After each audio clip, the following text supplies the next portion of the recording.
हो सकता है उस बोलने के क्रम में कुछ कटुता का भाव अगर आए तो जो बात अच्छी लगे अपने लिए, जो बात अच्छी न लगे बस यही पल्ले झाड़ देंगे। बोलिए प्रेम से सतगुरुदेव की जय। संत की एक वाणी है, जिन यही बार न मानुष धोए, तिन कायर कलिमाहि बिगोए, त्रिखित निरखि रवि कर भव बारी, फिर ही मृग जिन जीव दुखारी। जिन यही बार न मानुष धोए। संसार में मानव के व्यवहार में आने वाली घर की सभी वस्तुएं धोने से पवित्र हो जाता है। व्यवहार में आने से वस्तु गंदा होता है, गंदा होना उसका स्वाभाविक गुण है। आप चाहे अपने वस्त्र को बक्से में बंद कर दीजिए या अपने घर को बंद कर वर्षों अलग हो जाइए, अच्छे से अच्छे ढंग से टाइट करके बंद कर देने के बाद भी जब खोलने वाला घर खोलता है तो उसमें झाड़ू लगाने की जरूरत है। कचरे उसमें भरे पड़े, बंद बक्से में कपड़ा आपका भरा है और वह कचरा साल भर हो गया, बंद बक्सा साल भर से कपड़े बंद पड़े हैं उसमें साल भर से। व्यवहार के लिए कभी उसको खोला जाए तो उस बंद बक्से के अंदर में गंदगी रहती है, कचरा रहता है। इसीलिए संतों ने कहा, जिन यही बार मानुष धोए, तिन कायर कलिमाहि बिगोए, त्रिखित निरखी रवि कर भव बारी, फिर निर्गज में जीव दुखारी। ऐसे सुंदर, ऐसे आत्मज्ञानी वैराग्य निष्ठ तत्ववेता संत सद्गुरु के इस कालक्रम में आके ये हमारे परम श्रद्धेय हृदय प्रेमी संत श्री बलराम साहब जी की इतनी कठिन कठोर, साल भर के कठिन कठोर मेहनत और तपस्या के बल पर यह कार्यक्रम लगभग इनके द्वारा आज 10 वर्षों से आयोजित हो रहा। और हमारे सद्गुरु इलाहाबाद पारक संस्थान इलाहाबाद से इन्हें भी आग्रह करके बुलाते हैं हमारे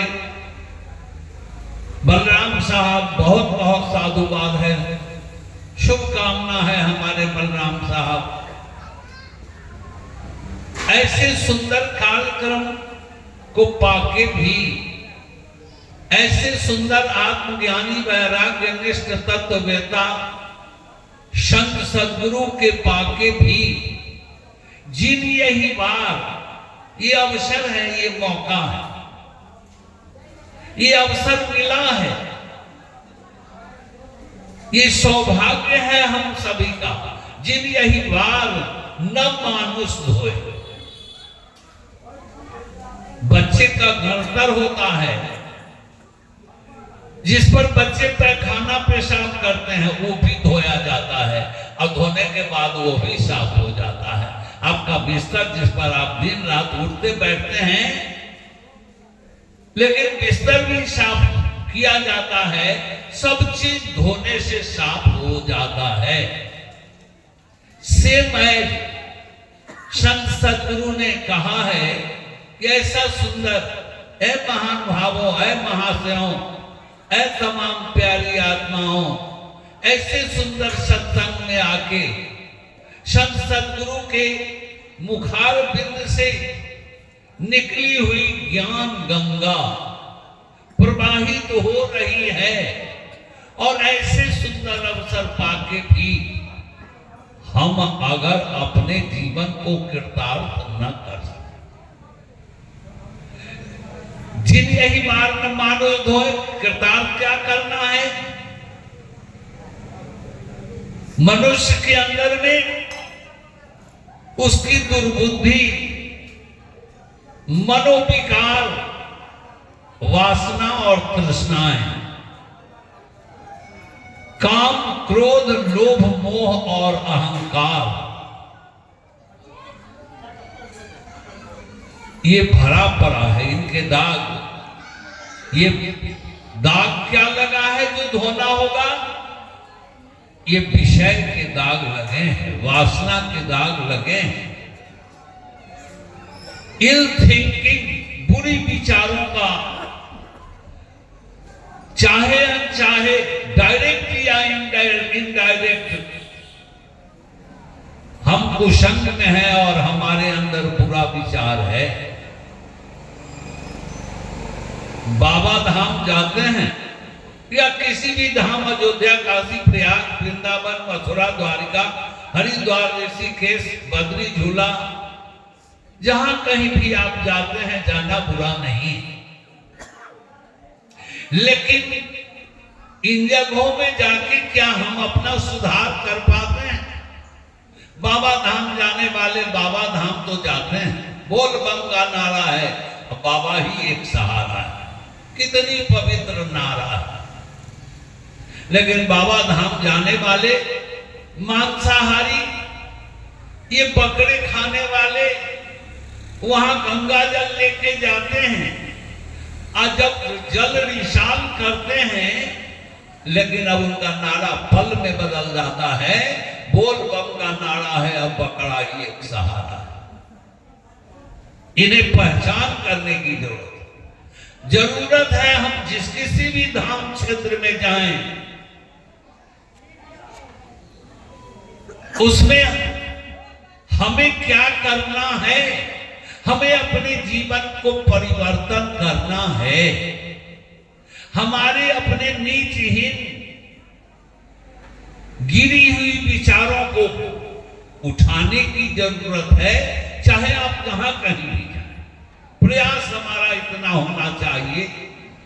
मुर्गा खाने वाले गंगा जल याद लेके जाते हैं 15 दिन, पूर्ण शाकाहारी, और वस्त्र उनका गेरुआ वस्त्र होता है। गेरुआ वस्त्र एक इशारा है नर नारी की संगति, विषय और वासना से रहित जीवन बिताने वाला संन्यास धर्म के लोग ये गेरुआ वस्त्र पहनते हैं। लेकिन ये गेरुआ वस्त्र पहने हैं, किसी भी समाज के, गृहस्थ समाज के जाएं या कोई व्यापारी जाएं, लेकिन वो गेरुआ वस्त्र लगा के जाते हैं। इनसे पूछा जाए,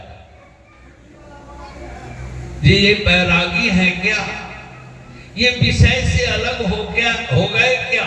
यह सब आर्टिफिशियल है, ये बनावटी है, इनका यह पोशाक नकली है।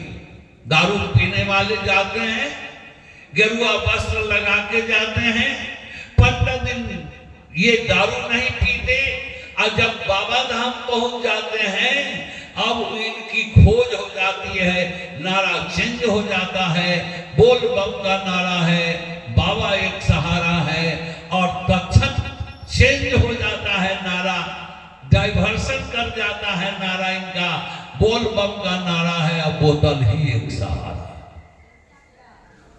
क्या ये सचमुच भक्त हैं? क्या इनकी सच्ची भक्ति चल रही है? एक छोटा सा दृष्टांत दूंगा, कारण कि दृष्टांत से समझने, समझाने में, कहने में सहूलत होती है, प्रवक्ताओं को सहूलत होती है, और श्रोताओं को भी समझने में समस्या नहीं होती। हम लोगों के बिहार के क्षेत्र में अल्लाह रुदल का नाच हुआ करता है, अब तो थोड़ा सा डाउन हुआ है। अल्लाह रुदल के नाच में एक रुदल होते हैं, एक फुलवा रानी होती है। समझ गए होंगे, बहुत समझाने की जरूरत तो नहीं है। एक रुदल होते हैं, एक फुलवा रानी होती है। नाटक में वो पूरा 100% रुदल होता है और नाटक में फुलवा रानी 100% फुलवा रानी होती है। थोड़ा सा भी कहीं लेस मात्र भी कहीं उसमें दोष नहीं दिखता, जैसा था तैसा प्रदर्शन करते हैं लोग। लेकिन वस्तुतः रुदल कौन है, जब आप पता करेंगे तो मालूम होगा ये अमुक गांव के अमुक व्यक्ति का लड़का है। ये रुदल नहीं है। ये रुदल है क्या? ये रुदल है क्या? ये रुदल है नहीं। ये तो अमुक गांव के अमुक व्यक्ति का ये लड़का है। ये नाटक में अच्छा रोल किया है, बट ये रुदल नहीं है। ये रुदल है क्या? ये रुदल नहीं है। केवल वेश पहना है राज दरबार का और हाथ में तलवार लेकर के भांज रहा है। और दूसरा है फुलवा रानी। दूसरा कौन है? फुलवा रानी है। जब आप पता करेंगे तो ये फुलवा रानी है क्या? कल उसे आप बुलाओ, आप अपने समाज का है, ऐ फुलवा रानी इधर आओ। वो बना हुआ फुलवा रानी जो कल रात में बना था, आज कहेगा नहीं है। कैसे आदमी है, आप गंवार है, पहचान नहीं करते। मैं राज फुलवा रानी था, रुदल की पत्नी था, अभी तो मैं अमुक व्यक्ति का लड़का हूं। बोलिए प्रेम से सतगुरुदेव की जाए। नहीं ये ओरिजिनल फुलवा रानी है, नहीं ये ओरिजिनल रुदल है, न वो ओरिजिनल बाबा है, न ये ओरिजिनल बाबा का भक्त। बोलिए प्रेम से सतगुरुदेव की जाए। नहीं ये ओरिजिनल रुदल है, न ये ओरिजिनल फुलवा रानी है। केवल आर्टिफिशियल, जैसे हमारे बाबा धाम जाने वाले सन्यासी का वेश धारण करते हैं, उसी प्रकार से ये फुलवा रानी, ये लड़का पुरुष है, मूछ वाला है। ये किसी भी परिस्थिति में लड़की नहीं हो सकती, ये रानी नहीं हो सकती, किसी की पत्नी नहीं हो सकती। लेकिन हम लोगों ने मान लिया है, आज धर्म के नाम पर ऐसे ही छलावा है। धर्म क्या है? तो धर्म है परहित सरिस धर्म नहीं भाई। क्या है धर्म? परहित सरिस धर्म नहीं भाई, अपर पीरा शम नहीं अगमाई। परहित सरिस धर्म नहीं भाई। बोलिए प्रेम से सतगुरुदेव की जय। परहित सरिस धर्म नहीं भाई, पर पीरा शम नहीं अगमाई। ये धर्म है। धर्म रामचरितमानस में हमारे तुलसी सुत नाम बोला संत शिरोमणि तुलसीदास जी ने कहा, धर्म क्या है? परम धर्म श्रुति विदित अहिंसा, अपर पीरा सम अघनगरीसा। हे महानुभावों, यदि आप मांस खा ही रहे हैं, मछली खा ही रहे हैं, ये मछली की चोइटा छोड़ा के उसके चूतर में हल्दी लगा रहे हैं, लगन का सीजन है, ये लगन लगाने का एक मौका आता है, इसमें मेहंदी रस्म आता है, उसमें हल्दी लगाया जाता है। अब मछली की चोइटा छोड़ा के साफ कर और उसके चूतर में हल्दी लगाते हैं, क्या लगन जगा रहे हैं मछली की?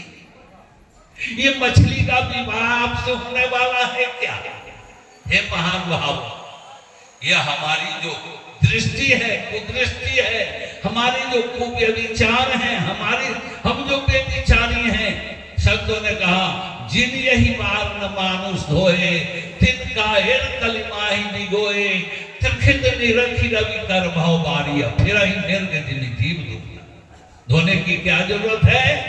ये हमारे अंदर जो नीचहीन बुरी भावना है, हमारे अंदर जो विषय है, हमारे अंदर जो वासना है, हमारे अंदर जो तृष्णा है, सब भरपूर है। कबीर साहब ने कहा, काम क्रोध मद लोभ का जब लग घट में खान, क्या मूर्ख क्या पंडिता दोनों एक समान, कोई अंतर नहीं है। आपका प्रदर्शन जैसा भी हो लेकिन अंतर नहीं है। बोलिए प्रेम से सदगुरुदेव की जय। ऐसे सुंदर आत्मज्ञानी वैराग्य निष्ठ संत सदगुरु के दर्शन पाकर, संत सदगुरु के दर्शन में भी जन्म जन्म का पाप चला जाता है। आत्मज्ञानी वैराग्य निष्ठ संत सदगुरु के पलेक दर्शन मात्र से जन्म जन्म का पाप नाश हो जाता है। श्रीमद् भागवत सुधा सागर के 10वां स्कंद में आया है, हे महान भाव, जल में तीर्थ तीर्थ नहीं कहलाता, जल मूर्ति की प्रतिमा ईश्वर नहीं होते। ये आत्मज्ञानी वैराग्य निष्ठ तत्ववेता ही संत सदगुरु होते हैं। और ऐसे सुंदर सत्संग में आके हमें अपने जीवन को धो लेने की जरूरत है। जैसे अवसर पड़ने पर, दिवाली के, होली के ऐसे अवसर पर सब जला दिया जाता है, साफ कर दिया जाता है, तब आपका त्योहार होता है। ये मानव जीवन का पवित्र त्योहार तब समझा जाएगा, तब भक्ति समझी जाएगी, तब धर्म की बात समझ लिया आपने, समझा जाएगा जब ऐसे सुंदर आत्मज्ञानी संत महात्माओं का दर्शन करने का यह सौभाग्य, यह अवसर, ये मौका, ये ऑफर को आप अपनाते हैं, अपने जीवन में उतारते हैं। इन्हीं चंद शब्दों के साथ मैं अपने वाणी को विराम देता हूं।